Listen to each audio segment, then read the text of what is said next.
Chapter 4. Bags of Money. St. Stephen's Street is a narrow street with tall buildings on each side. Almost all the buildings are now flats, a couple are pubs, and there are a few shops. Grant and Logan walked up the steps to the front door of one of the buildings and studied the names on the wall next to the door. Drummond, first floor. Grant pointed to the name. Logan and Grant walked up the stairs. Grant knocked at a door, and it was opened by a woman in her early 30s. "Yes?" said the woman. "Mrs. Jean Drummond?" asked Logan. "Yes." "I'm Inspector Logan, Edinburgh Police," said Logan. "I'm sorry it's so late. Could I have a few words with you, please?" "Of course," said Jean Drummond. "Come in." Jean Drummond had shoulder-length blonde hair, blue eyes, and a warm smile. She was wearing jeans and a shirt that was too big and almost came down to her knees. "Sorry about all this," she said, pointing to tables and chairs on top of each other and several boxes of books on the floor. "I'm painting the living room. I was going to do it when we came here 8 years ago, and I've finally started. Come into the kitchen and sit down. Would you like a cup of tea?" "Thank you," said Logan. "That would be nice." Grant and Logan sat down on wooden chairs by the kitchen table while Jean Drummond made some tea. The kitchen was clean and welcoming. Yellow walls, yellow curtains. It was light and airy. It felt comfortable to sit in. Logan couldn't think of anywhere more different from Jimmy Brown's flat. "I'm afraid we've come to ask you some questions about your brother Craig and his death," said Logan. "I'm sorry to come around and ask about the past, but it might be important." Jean Drummond put some cups and a teapot on the table and looked at Logan. She was no longer smiling, but her eyes still seemed soft and warm. "Inspector, don't worry about the past. I don't. I was very sad when Craig was killed, but it was no great surprise. He was often in trouble. Even when he was a boy, he was in trouble at school.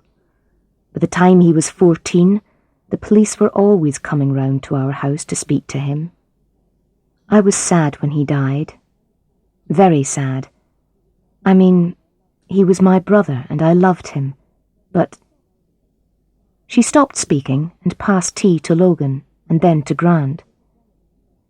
"Mrs. Drummond," said Logan, "I don't know if you've heard the news today, but Ronnie Campbell, the man who was in prison for the murder of your brother, has escaped." Jean Drummond put down her cup. Logan and Grant could almost see the different thoughts going through her head. "And the girl who said she saw Campbell with your brother on the night he died was murdered today." Jean Drummond's hand flew up to her mouth, and she made a strange low sound. Logan reached out and put her hand softly on the woman's arm. "Don't worry," Logan said. "Campbell won't be interested in you." Jean Drummond's eyes were wide open. She looked very afraid. "But he might be," she said. Her voice sounded very worried. "Campbell always said that he didn't really know Craig at all, but I always thought they were friends. I saw them together 5 or 6 times at least. I thought they were probably working together, stealing and so on. That's what I told the police, and I'm sure Campbell won't have forgotten that." Logan and Grant looked at each other. Then Logan turned to Jean Drummond. "I really don't think you're in any danger," she said. "But of course we can't take any chances. We could ask for a policewoman to stay with you until we find Campbell." Jean Drummond sat quietly for a moment, thinking. "Yes, I think I would like that," she said finally. "My husband is away on business at the moment, and I don't want to be in the flat alone." Logan nodded at Grant, who went out of the room to phone for a policewoman. Logan spoke to Jean Drummond again. You said your brother was often in trouble with the police. Yes, I always knew Craig was a criminal, she said. I mean, he always had money and he never had a job.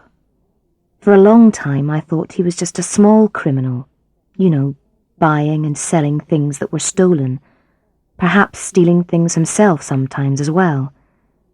I used to think that he wasn't a serious criminal and that one day he'd grow up and get a job. Grant came quietly back into the room and sat down. Logan said nothing, waiting to see if Jean Drummond wanted to say more.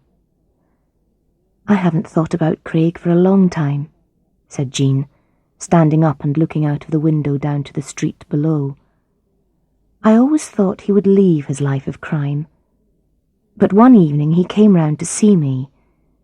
He'd had too much to drink, and he was full of talk about money. I saw then that he had decided how he would live his life. I saw then that he would always be a criminal. Again, Logan said nothing. Sometimes it was better to let people follow their thoughts. Jean Drummond turned back from the window with a little smile on her face. I'd almost forgotten about that evening. I remember Craig said something strange. He said something like, "I'm going to get bags of money." I thought he meant he was going to get lots of money. I thought he was telling me that he was going to become very rich, so I said something like, "That'll be nice to have bags of money." But he said, No, I'm going to get bags of money. He thinks he's Mr. Big around here." I asked him who he was talking about, but he just repeated, "Bags of money." I don't know what he meant. Anyway, he'd had far too much to drink, so it probably didn't mean anything. Jean Drummond did not see Grant look across at Logan, but Logan did. Grant had got something. It was something that the woman had said. Logan couldn't think what it was, and she would have to wait to find out. Jean Drummond was smiling to herself, remembering her brother. "I haven't thought about that for ages," she said, as she sat down on one of the kitchen chairs. "I'm sorry. You must think I can't stop talking. It's just that I haven't talked about Craig for ages." "No, you don't have to be sorry," said Logan. "Thank you for seeing us. You've been very helpful." After telling Jean Drummond that a policewoman would arrive in about half an hour, Logan and Grant said goodbye and left the flat. As they walked down the stairs, Logan looked at Grant. "Okay," she said. "What did Jean Drummond say that was so interesting?" "Well," said Grant, "Craig Sinclair had drunk far too much. What if he didn't say he was going to get bags of money? What if he actually said he was going to get Bags's money?" "And who," asked Logan, "is Bags?" Grant gave her a big smile.